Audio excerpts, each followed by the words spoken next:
lunar economy is closer than you'd guess, and Europe needs an on-ramp.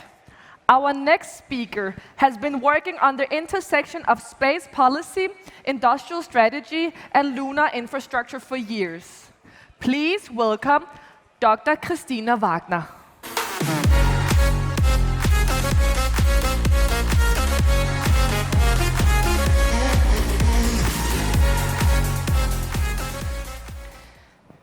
Thank you.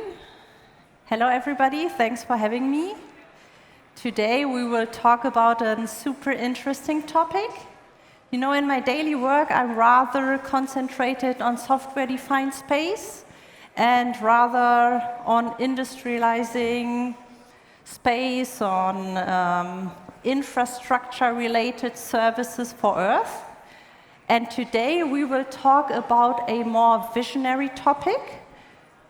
We will talk about the lunar economy.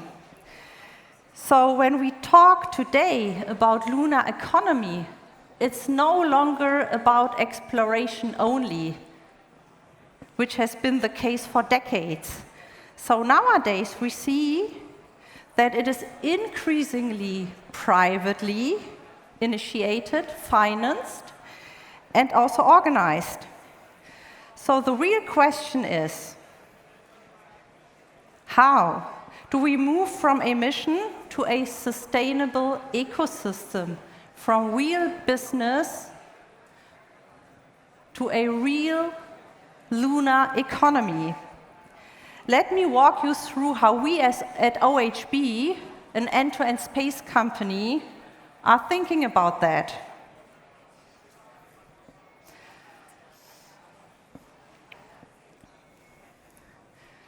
For decades, it was dominant to associate lunar economy or lunar with exploration and prestige. But today, we want to talk about the economic factor. We are in the transition from science to commercial. It's a bit, you can compare it actually to what happened in early days of internet or early days of aviation.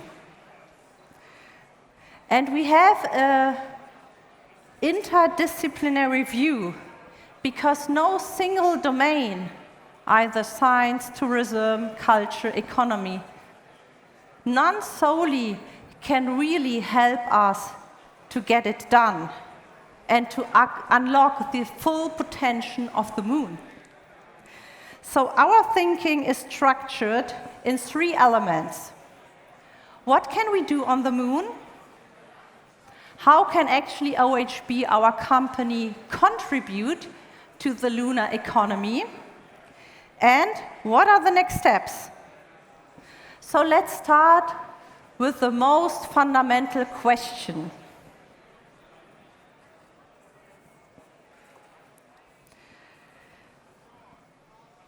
As mentioned, the lunar economy is not a single market. It's a combination of several reinforcing domains: science, culture, economy, prestige, tourism, and resources. And remember, the big Apollo moment back in the late 60s was a very much prestige, science-driven thing. It's important to be aware that all of these different factors are interdependent. And we won't get any economy without the appropriate infrastructure. And we don't get the infrastructure without science and without very early missions. The starting point for the lunar economy remains the one we know for decades. It's science. Science is the starting point and one of the major drivers to have the appropriate capabilities to implement the lunar economy. So the most dominant examples are, on the one hand side, radio astronomy, on the far side, shielded from Earth interference. Then the second is actually that the Moon can be considered as a time capsule for the solar system and the Earth. Third, it is crucial to understand that the Lunar is a kind of training environment for upcoming Mars missions. And a major shift we see is a very, very strong focus on in situ resource utilization.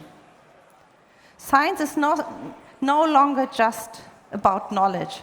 It's about the enablement of the future lunar economy.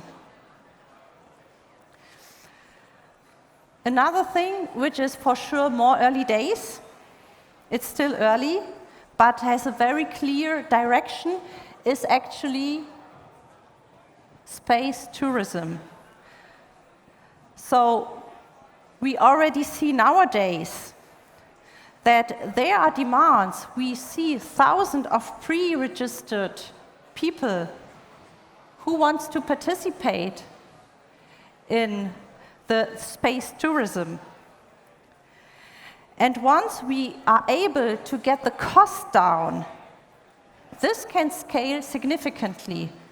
But the cost issue is crucial for sure.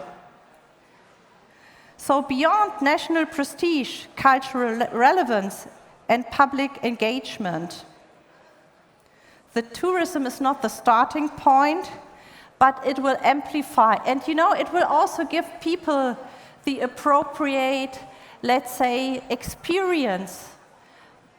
So when people do have the feeling that it's near, that it is relevant for them, that they can participate, the interest, the support will rise a lot.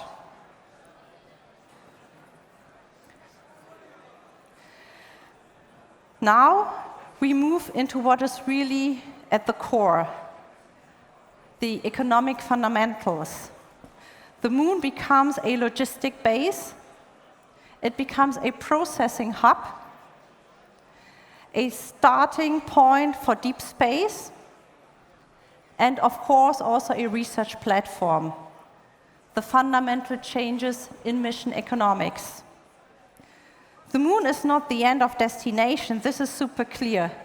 It's just the first node of a larger space economy. So the very first target, but from there, once we get there, once we have built, and you see all the missions from NASA, all the missions from ESA, where all are clearly committed to build a lasting infrastructure on the Moon. And from there, it can scale also to other economic businesses. What is for sure at the heart of the economic idea is actually driven by resources. So we do see three very relevant elements that are critical for utilizing the resources on the Lunar. First is helium-3, which has a potential for future energy, so you won't bring your energy there. Of course, once we are there and want to transport somewhere else, we need to find a solution for the fuel. So water is essential for fuel production. And then last but not least, rare earth critical materials. So all of that can be found. You see the immense availability in figures here. And all of that is not a real long-term topic. It's a real long-term topic, but it's strategically fundamental. Without local resources, there will be no economy to scale. From a pure business point view, you can't ship all the needed resources up It's way too costly.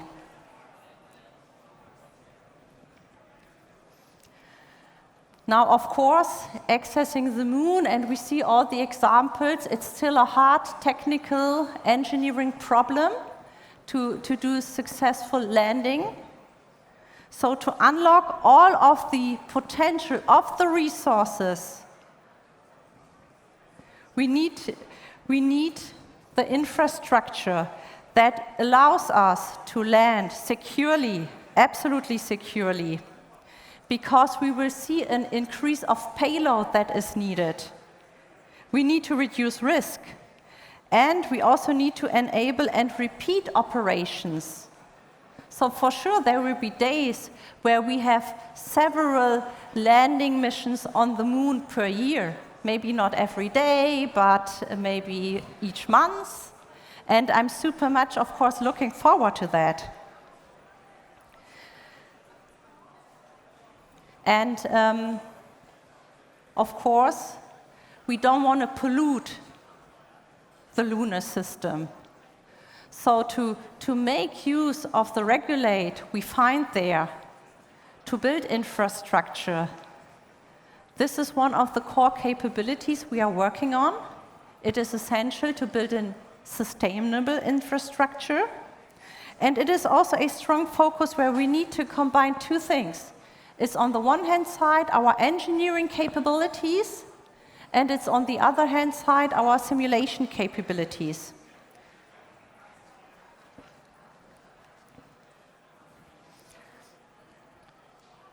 One example where you nicely can see, actually 2 weeks ago I was visiting DLR, and they are actually working a lot here and together with us on these questions.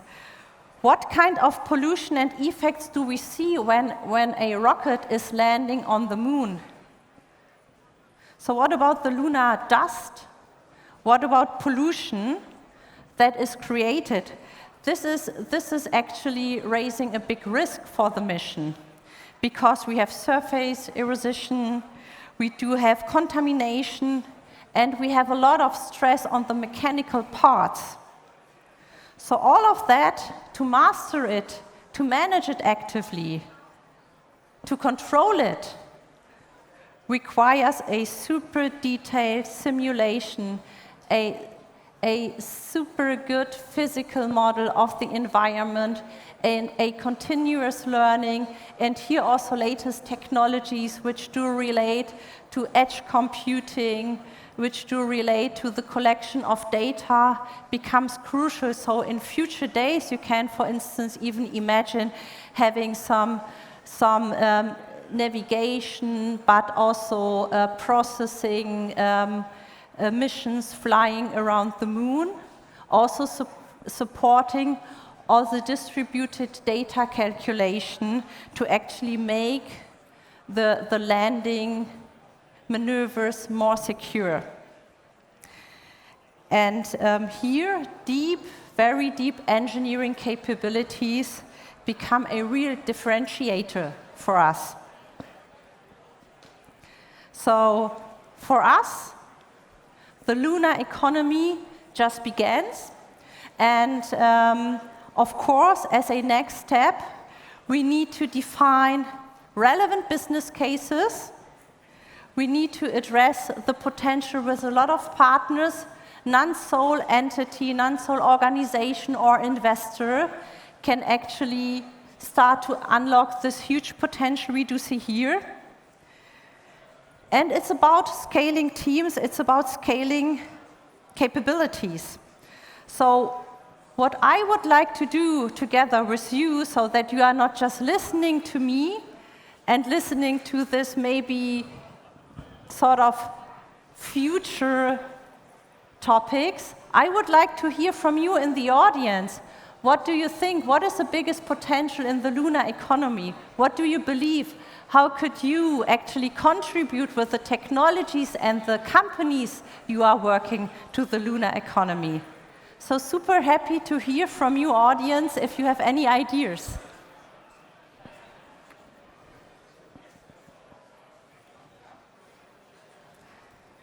Nobody, really? No ideas on the lunar economy?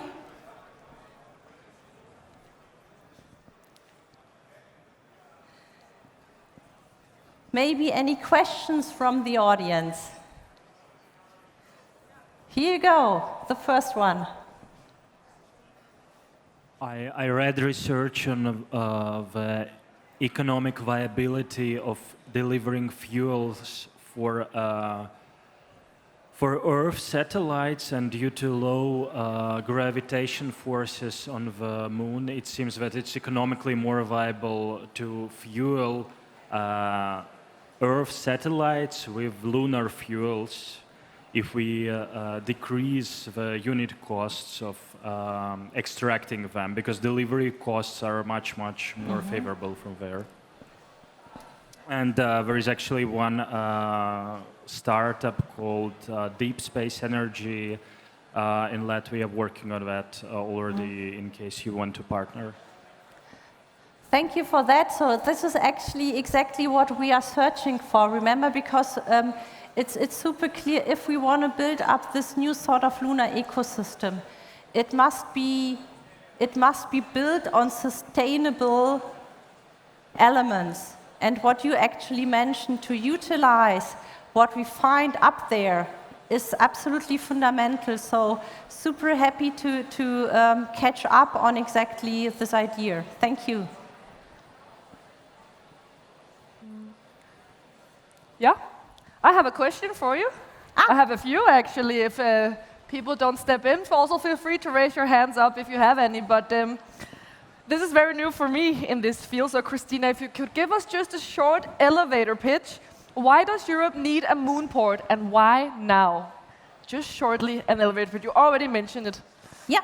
So look, I believe one is what we have seen is a lot of technology maturization over the decades. So from the late 60s up to now, a lot of technologies had been developed. This is true for reusability. This is true for very efficient propulsion systems. This is true for very precise avionics systems, landing maneuvers. This is also true, by the way, where sort of my heart still beats a lot of for is all the robotics, which will actually help us to understand and utilize all the moon resources better. So we are technologically ready, so this is a first point, okay? And then the second is the run has started, okay? So, I mean, everybody knows US is working on that, China is working on that, India is working on that. And of course, also Europe needs to do that, because we want to make also, so we want to play in that game. We want to, and we don't want to only react. We would like to actively shape it, to define it together with the rest of the world. So that's the reason why today. That makes a lot of sense. And actually, to go back to that, because a lunar economy sounds far off to most people in this room. Yeah. So what's the most concrete commercial deal happening already? So the commercial part is a bit tricky, okay? But you know, we have actually first concepts, and also a lot of startups which are actually working on cargo assets. Right. And on the other hand side, there's a lot of, which is not commercial but infrastructure related, work together with ESA, together with DLR, together with NASA, consider Artemis mission. We are working on the Argonaut, which is a lander for the cargo.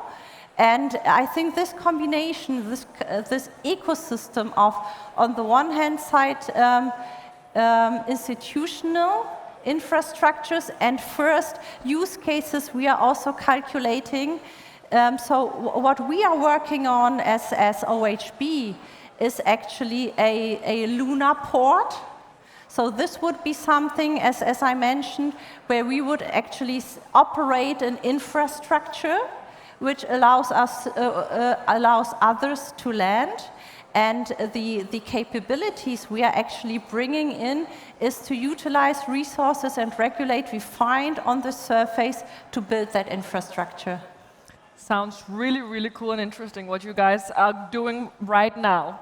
Now, this is maybe an obvious question, but why does this have to be Europe-built rather than just buying capacity from US and China providers just to start off?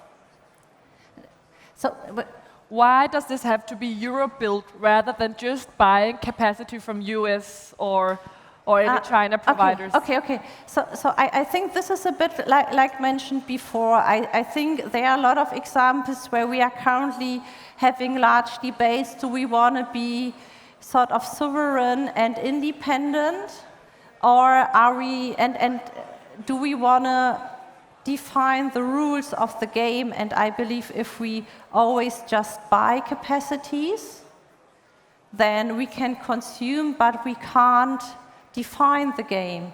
So I mean, we also need to be realistic. So there are big players with large budgets, this is clear.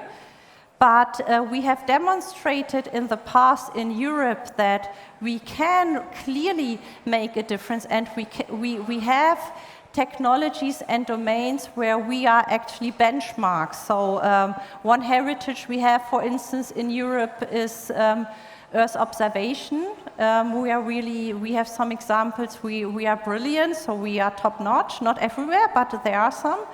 And I think there are also niches for the lunar economy we need to find, and we should definitely be also the ones who are writing and defining the rules of the game. No, that makes complete sense, and we will do whatever it takes. And that maybe leads me to my last question for you. If the people in this room wanted to actually help, what would you ask of them? So I think the people here in this room, so we have like deep tech people with interesting technologies, with interesting products, and also knowledge and capabilities. So if you would, after this keynote, actually make up your mind and try to elaborate if your technology matters, if you can jointly with us define future use cases which will by time pay off, this would be fantastic. Thank you so much. So if you want to help, come up to Christina and define the potential use cases for her. Thank you so much, Christina. I appreciate it a lot, so give her a big hand.